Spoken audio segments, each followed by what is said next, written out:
Ja, baš sam se umorio. Ali sam se danas naigrao. Valjda spava malo. Što mi se spava? Ja. Gdje mi je cucla? Tu je cucla. Laku noć.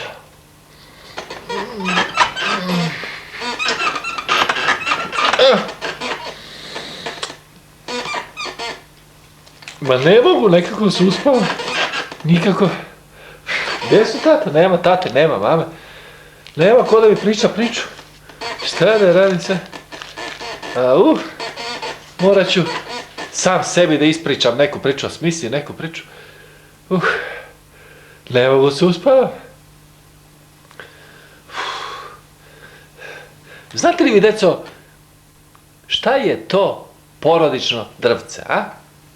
Porodično drvce, to vam je drvce na kome se ređuju naše dede i babe i nas ima na tom drvcetu, da, mi smo na vrhu drvceta zato što smo još živi i zdravi. A neke tamo babe, naše stare dede, one žive samo u sećanjima naših roditelja. Pa ja imam porodično drvce. Znate kako se zvala moja baba?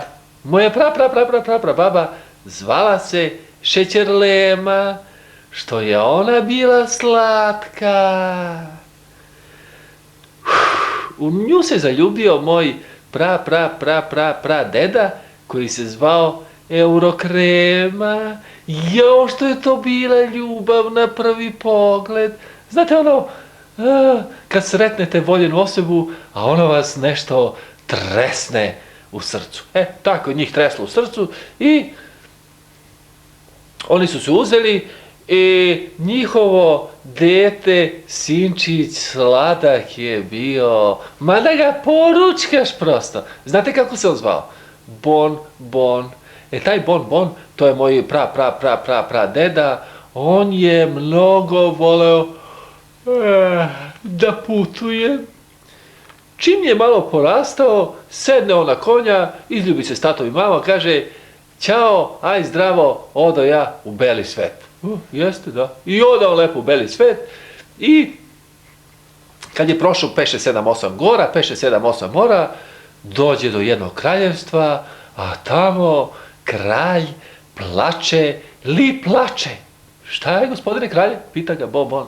Kaže: "Ne pitaj, momče, u našem kraljevstvu je jedna aždaja koja je sve zavila u crno, pa je na red došla i moja ćerka, eno je tamo kod aždaje. Šta da radi, momče, još niko nije uspeo da je spasi."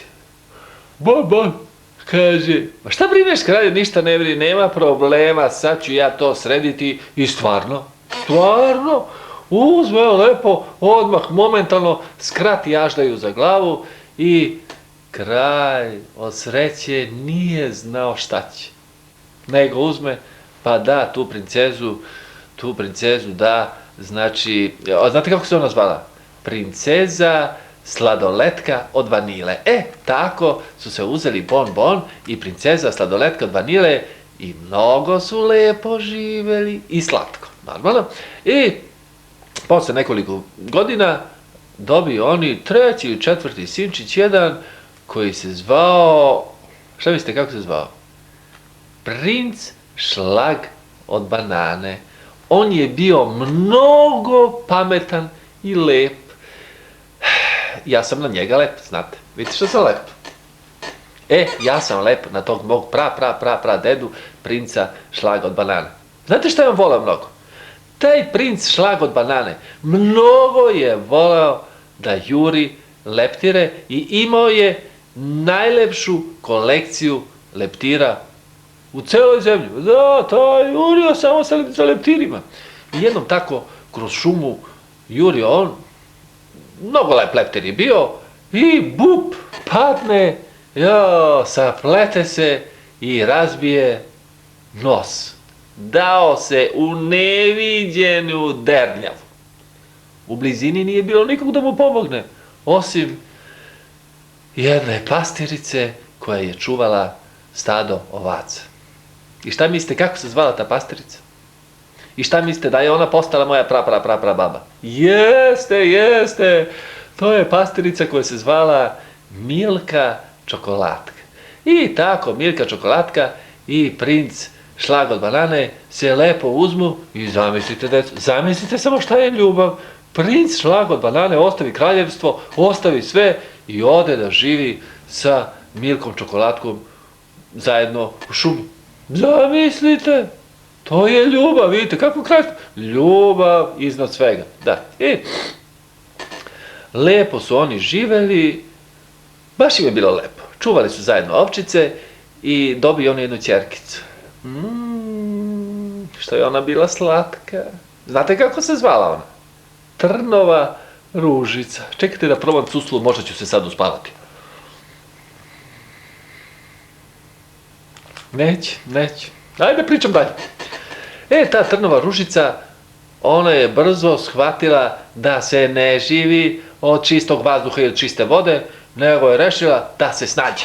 Da, siđe ona jednom u grad, nešto išla u kupovinu, da li da kupuje nešto u red, bila je u redu, nekom čekala je, da li za šećer, mleko, zejti, nešto, bila je neka gužva, nestašica je bila trenutno tada u zemlji i dok je ona tako stajala u redu, kad pročuje se, kaže, evo ga, dolazi grof, pekmez od šljiva. Super, pomisli Trnova Ružica, ona je ponela jedan specijalni ljubavni napitak koga je stavila na vrh trna. I kako je prolazio pored nje taj grof pekmez od šljiva, buc! Bocne ga ona, a on, šta je on uradio? Momentalno se raspekmezio. A šta bi mogao drugo i pekmez od šljiva nego da se raspekmezi? Raspekmezio se lepo i ljubavni napitak je počeo da deluje.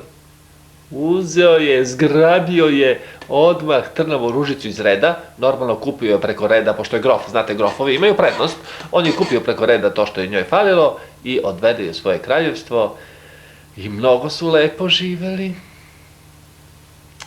I onda su dobili ćerkicu. Šta mislite kako se zvala njihova ćerkica? Tortica od višnje. To je moja baba. Ta tortica od višnje, ta tortica od višnje mnogo je volela da putuje. I tako jednom, putujući po belom svetu, dovede sa sobom nekog momka. Momka, da. To je bio stranac. Zamislite, kada je tata čuo, pa kćeri, jesi ti normalna, hoćeš da se udaješ za stranca, pa šta će reći drugi kraljevi, šta će reći građani naše kraljevstva, molim te, kćer ne dolazi u obzir. A kćer tortica od višnje, nije bila ni ona od juče.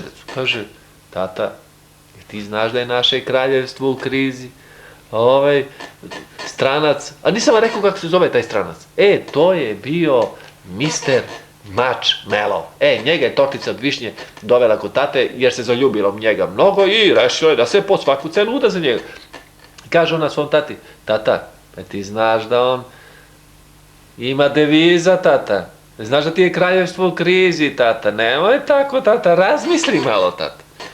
Tata je stvarno sve malo razmislio, malo preračunao se malo i kaže, pa dobro, nije loš tako taj momak, slatko mi deluje ovako, kao spolja, kao obliven čokoladama, unutra beli šlag, nešto, nije loš taj momak, ajde dobro, i devize stvarno, kaže, pomislim, kaže, kraljevstvo mi u krizi, može malo se spasio mi, tako on lepo nagovori njega tortica od višnje i ona se uzme sa tim, vidite, kako se zove, Misterom Marshmallow. Taj Mister Marshmallow i tortica od višnje dobili su dete. Znate kako se zvao taj?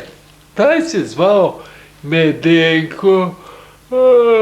Taj Medenko, on je bio klovn. Jedini klovn u mom porodičnom drcetu, taj Medenko bio. Deco, spava mi se. Stavio sam cuslo, želim laku noć, idem da gasim svetlo i da spavam. Ćao.